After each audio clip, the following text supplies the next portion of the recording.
What's up and welcome back to Interpreting the Stars, where today we're bringing it back to the world of Nicholas Sparks with his 10th film adaptation. It's The Longest Ride.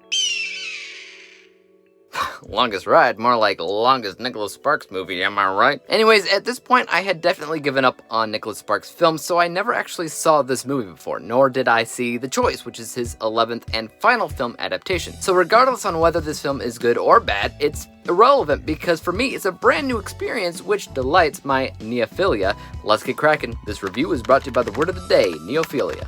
Love of, preference for, or great interest in what's new. It's cowboys riding bulls in The Longest Ride. When Sophia, a sorority girl, meets Luke Collins, a professional bull rider, sparks fly almost immediately. And when the two of them run into an old man who has just had a car crash, Sophia spends the rest of the movie reading him his old stories of the love he had long ago, sort of like in The Notebook. If you like Nicholas Sparks tropes, boy do I have a film for you! And I said the last movie was basically a cheap knockoff of The Notebook. Oh my god. They literally have, get ready for this, passionate scenes in the rain, themes revolving around death, the love of an old man, one character reading another older, possibly dying character the story of their life, told to the audience through flashbacks.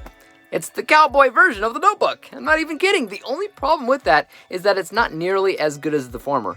Neither in a storytelling manner, in a character development type way, in a cinematic way, just nothing. The movie has almost no redeeming qualities. I was somewhat interested in what this film had to offer though, because I somewhat like the two leads. I've seen Scott Eastman perform pretty well in the past, though nothing spectacular, and I've seen Britt Robertson in a lot of projects that she's done really well in. She's a really good actress for this type of role specifically, and I think she tried her best at what she was given, but this was so cliche that it hurt. Past that, like I said, it's impossible not to talk about the runtime of the film. 2 hours and 19 freaking minutes, guys. Kill me.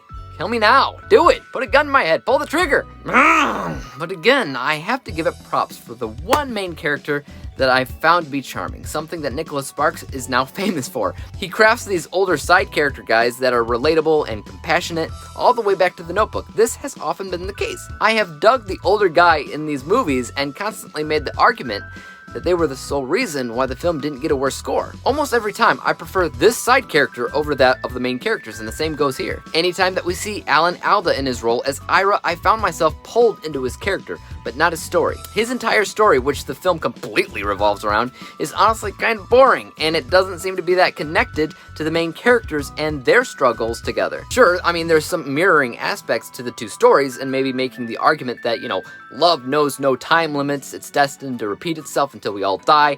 I don't know, I'm making crap up, but it's his flashbacks.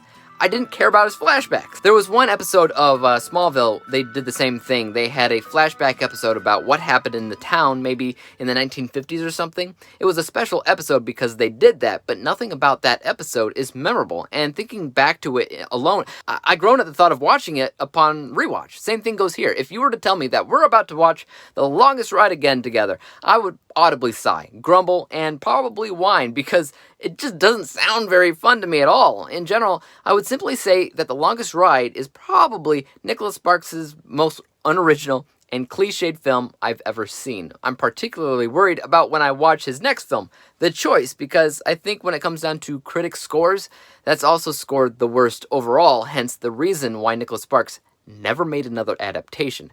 Fun! But let's go ahead and break down my final score for a second. From an unbiased technical perspective, this film is mostly safe and business as usual. It's not a film that feels like it's bad quality or anything, as if they're all shooting on a handheld $100 camera that they found at Target. No, it feels like a movie, which is one of the best things that you can say about it. Unfortunately, that's really the only thing that you can say, so that score is 46%. And because I was extremely underwhelmed and kind of hated it all around, I gotta give the personal bias score 28%, averaging everything out to a final score of 37%, or a failing letter grade. To whoever made this movie, I just want to say, you made the movie that you set out to make the way that you intended to make it, which deserves credit on its own. But at the same time, you have to understand that making a film is a venture. A lot of people work on these things, and I have a hard time understanding why certain people would be okay with making a film that was simply put unoriginal and virtually a remake of The Notebook, but just really boring. I just don't get it. I don't know. Why don't you guys tell me your thoughts on The Longest Ride in the comments section down below? Am I being a little bit too harsh here?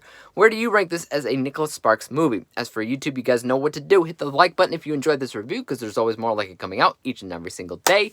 Hit the subscribe button and bell to be notified when I come out with with my next Nicholas Sparks movie review, which is called The Choice. And until then, guys, peace out! Dave examines movies we just watch for fun. Davey is the expert. He is the #1 critic that I go to when I need a movie pick. Thanks for joining up with us. We think you're pretty.